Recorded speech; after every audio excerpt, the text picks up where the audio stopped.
अक्सर लोगों के मन में कुछ प्रश्न होते हैं, स्वाभाविक रूप से होना भी चाहिए। अब प्रश्नों का निदान खोजने का प्रयास भी करना चाहिए। आए हम सब कुछ प्रश्नों का समाधान खोजने के उपन्यास ग्रंथों से प्रयास करें। अक्सर आदमी ओम शब्द का उच्चारण करता रहता है। ओम है क्या? ऋषियों ने कहा कि ओम के अंतराल में प्रति क्षण एक ध्वनि उत्पन्न होती है जो ओम शब्द से मिलती जुलती है। यानी सूक्ष्म प्रकृति इस ईश्वरीय नाम का प्रतिक्षण जप और उद्घोष करती है।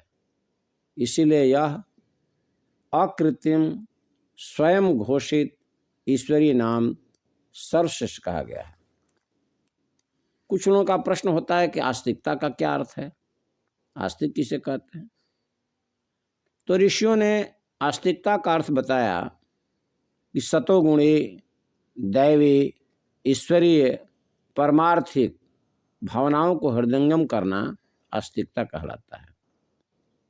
सामान्य अर्थ में लोग समझते हैं कि आस्तिक उसको कहते हैं जो ईश्वर पर भरोसा करता है, जो पूजा पाठ करता है।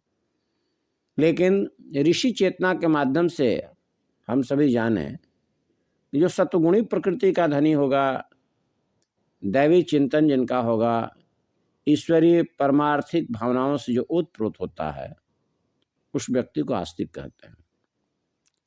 कुछ लोगों का नास्तिक के अर्थ जानना चाहते हैं कि नास्तिकता किसे कहते हैं। तो सामान्य अर्थ में लोग जानते हैं कि जो ईश्वर पर भरोसा नहीं करता, ईश्वर को नहीं मानता, उसको नास्तिक कहते हैं। लेकिन ऋषियों ने चिंतन इससे और विस्तृत दौड़ाया और पाया कि नास्तिक उसको कहते हैं जो तामसी, आसुरी, शैतानी, भोगवादी, स्वार्थपूर्ण वासनाओं में लिप्त रहता है, उसको कहते हैं कि वो व्यक्ति नास्तिक है। अब ओम शब्द को हम लोग जो थोड़ा विस्तृत करते हैं तो ओम शब्द अ उ म 3 अक्षरों से मिलकर बना है ओम। अर्थ अ का अर्थ क्या है? अ का अर्थ ऋषियों ने बताया आत्मपरायण शरीर के विषयों से मन हटाकर आत्मानंद में रमण करना, अ का अर्थ होता है। हम आत्मानंद में जब रमण करने लगते हैं तो अ से प्रेरणा मिलती है। उ का अर्थ है उन्नति, अपने को शारीरिक, मानसिक, सामाजिक, आर्थिक, आत्मिक संपत्तियों से संपन्न करना, ये उ का अर्थ है।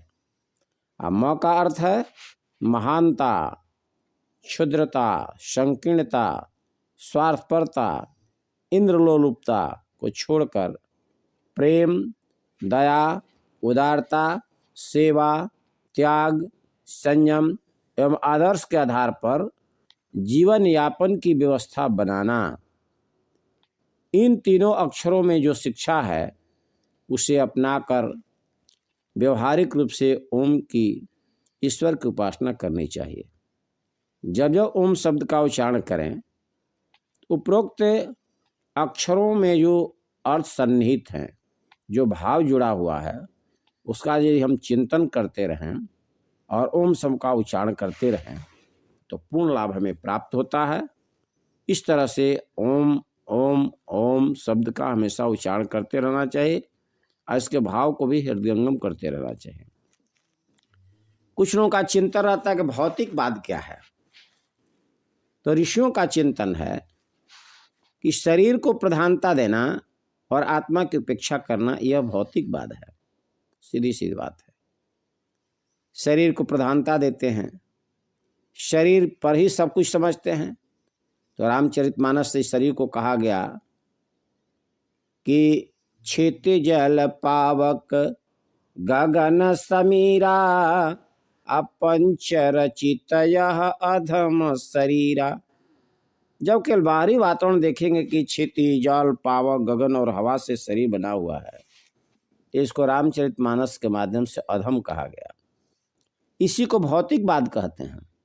जो शरीर की प्रधानता देता है और आत्मा की उपेक्षा करता है, वह भौतिकवादी व्यक्ति है। तब अध्यात्मवाद किसे कहते हैं? तो अध्यात्मवाद को ऋषियों ने बताया कि आत्मा को प्रधानता देना और शरीर की उचित रक्षा करना, यह अध्यात्मवाद है। हमारी शरीर के अंदर आत्मा है, जो आत्मा में प्रेम, करुणा, दया, ममता, आत्मीयता, संवेदना से लबालब भरा रहता है। इसके गुणधर्म को विकसित करना आत्मा का धर्म कराता है और इसी को अध्यात्मवाद कहते हैं।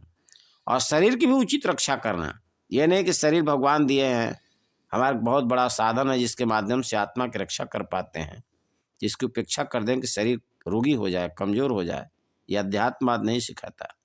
ये सिखाता है कि आत्मिक जगत में भी हमारा प्रगति हो और भौतिक जगत में भी खुशहाल रहें, यानी अध्यात्मवाद की तरफ और भौतिकता की तरफ दोनों का समन्वय बनाकर चलना अध्यात्मवादी व्यक्ति होता है। ओम शांति।